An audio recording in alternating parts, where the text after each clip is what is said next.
Hello everyone, this is Ether Dragon, and welcome back to another episode of Fire Emblem Heroes.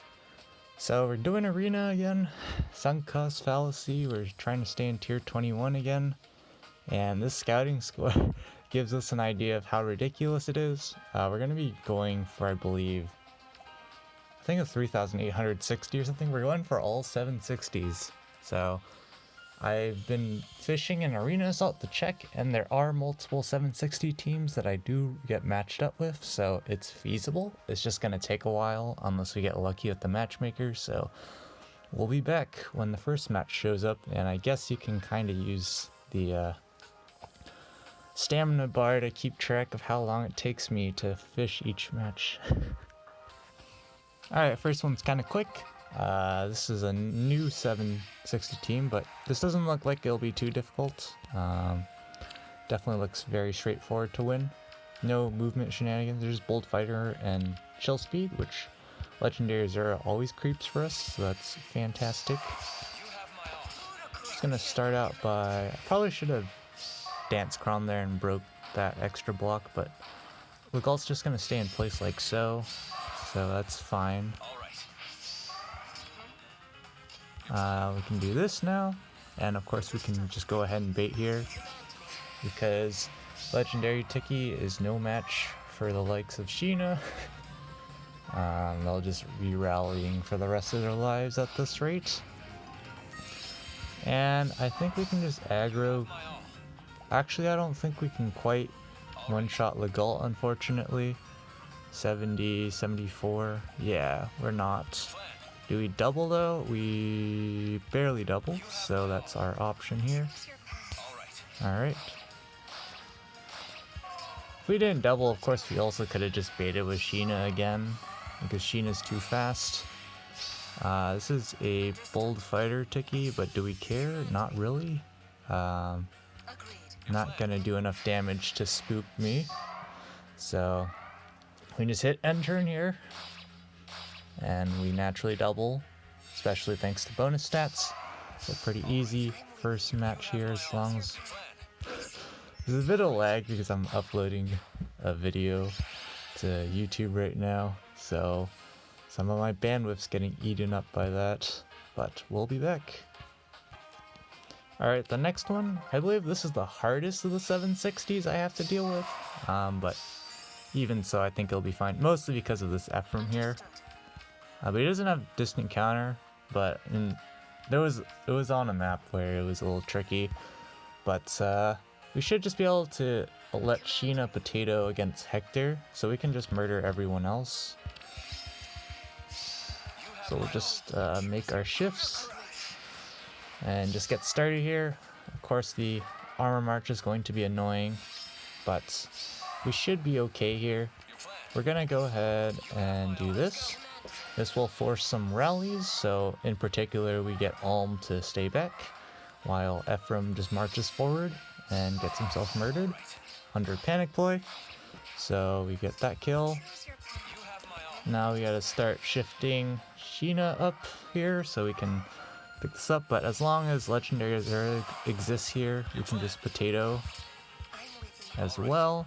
Unfortunately, fortunately we do have FU with Panic Ploy, so we can flip the attack speed oath buff, so Crom's just easily doubling here, and this guy doesn't have like armored stride, so we're set for Sheena to just sit and potato all day long.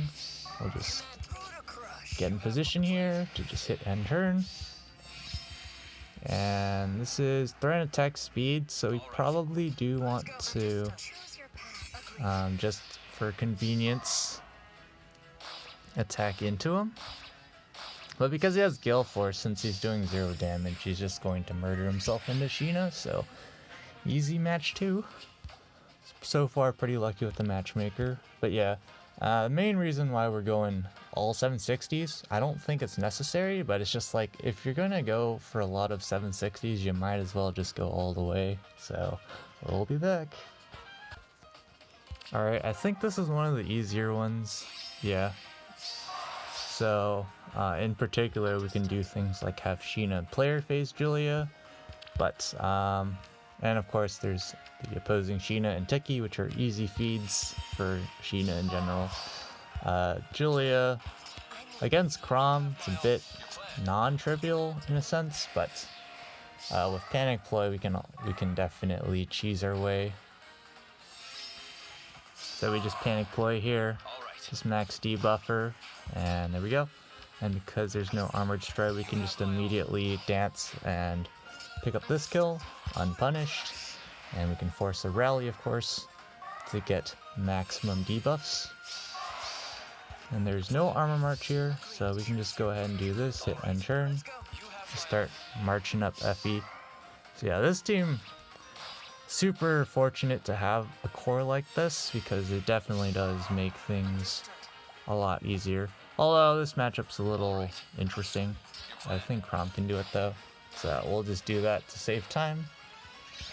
And there we go. Another 760 match done. But yeah, for the most part, these matches are pretty straightforward. There's a couple difficult ones though. We'll see if we run into them. Alright, looks like we've got the same matchup again. It's going to be a different map though, so could be a little bit more difficult. I think honestly though, the plan is just going to be turn 1 snipe. We should swap this out. So we can just immediately turn 1 snipe, and because of the lack of mobility on the team other than Armor March, this just goes unpunished. We can just go ahead and do this as well.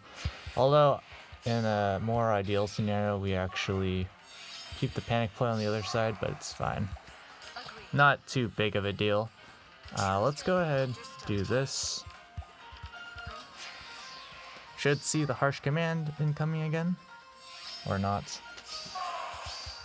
I forget how it works, 10 out of 10.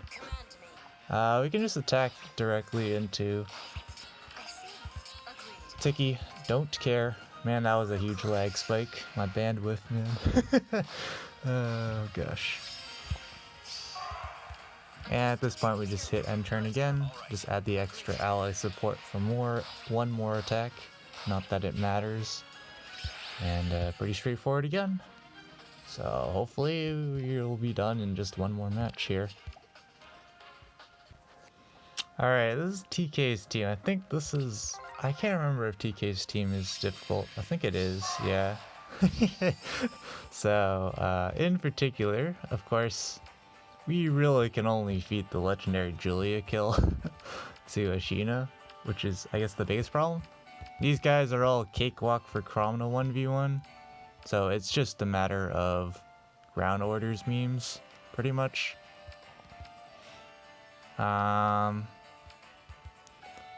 Kind of debating whether I want to do some dumb turn 1 play. Let me see.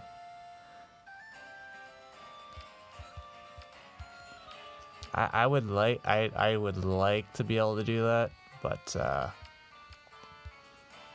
definitely susp because of this. Say for example we take out then Sheena probably goes here because we're gonna have Sheena over here, and then we're gonna get to the kaboom aerobatics. I think it is the strongest play though. Let me see though. Let's assume that well, Chrom always one-shots here, so he just has to not get one-shot. So 72, 78, 80, 70, wait, 72. I'm just gonna assume this works against lol tech, or well, if it's speed, then yeah, it does. Never mind, what am I saying? So 72, 78, and then 69, so yeah, that's easy. Oh, actually, because of Chrom's positioning, maybe we can do even better than that. Hold up. So we attack, leave. Yeah, I think that's our best play. By far. Chrom does actually one-shot Almert. Yeah, he does. So we do this play. Hyper aggressive turn 1. But if I've learned anything from doing a lot of these arena matches, it's that hyper aggression usually wins me these matches. It's a bit tricky here. There will be a rally instead, yeah. because I forgot about Crom doing his thing. Just have to be careful about positioning here against Legendary Julia. Of course, player phasing is more ideal, but we can also just afford to hit end turn because again, Sheeta doesn't actually have a way to reach anybody. So Julia's gonna hit very hard here, but it's not a kill, so it should be fine. Again, like 70, 76 attack is much less than Sheena's like total res bulk in general, so we should be fine here to just bait. And again, Sheeta will just rally in place because it's safer. Technically, she could have gone in a different scenario onto the defense tile, but we got our bonus kill here, and we just got a lag spike. I spooked myself, but yeah, Sheeta's not a match for Crom, so alright. Arena done. That wasn't too difficult. It was mostly the fishing. You can tell it actually didn't take too long. But there we go. I think this is our highest score ever so far in Arena. Not that I couldn't have scored higher, just that I didn't want to fish for like 762s or 764s back when we had the Legendary Azura bonus with water season shenanigans. But yeah, this is a complete overkill. I just decided to do it because why not? I was already up going for 760s anyways. I think you can probably get away with at most 3,856 is probably the bare minimum to stay. So I imagine it's pretty close. I'd imagine it's pretty close, but yeah, I suspect that'll be the cutoff for this week, but no guarantees about that. Of course, people can always re-roll and whatnot, so it's definitely just useful to have an overkill score like this, but just for the fun of it, we'll do one more match here and see how we do. So this one looks pretty straightforward as well. Again, kind of the same deal. We can just go for a turn 1 bait. Or not turn 1 bait, sorry. Turn 1 kill. It is a Slaying Hammer Sheena. Maybe should have thought this through a bit more, but should be fine. Because we're up against Tiki, and we all know how big of a meme Tiki is against Sheena at this point. So complete overkill, max buffs on Sheena. She's actually pretty strong this because of bonus. Attack speed bond is 48, and then with Effie's ally support, that's 50 speed, and then double drive speed is 56. So Sheena's kind of fast. It's not blazing fast because of course if she's up against like a lull, then it's just immediately drops by 9. So she's not super hyper blazing fast, but that was a pretty straightforward match. Yep, that's gonna be it for this episode. Thanks for watching. As always, this is Ether Dragon, and hope to see you all next time. Bye.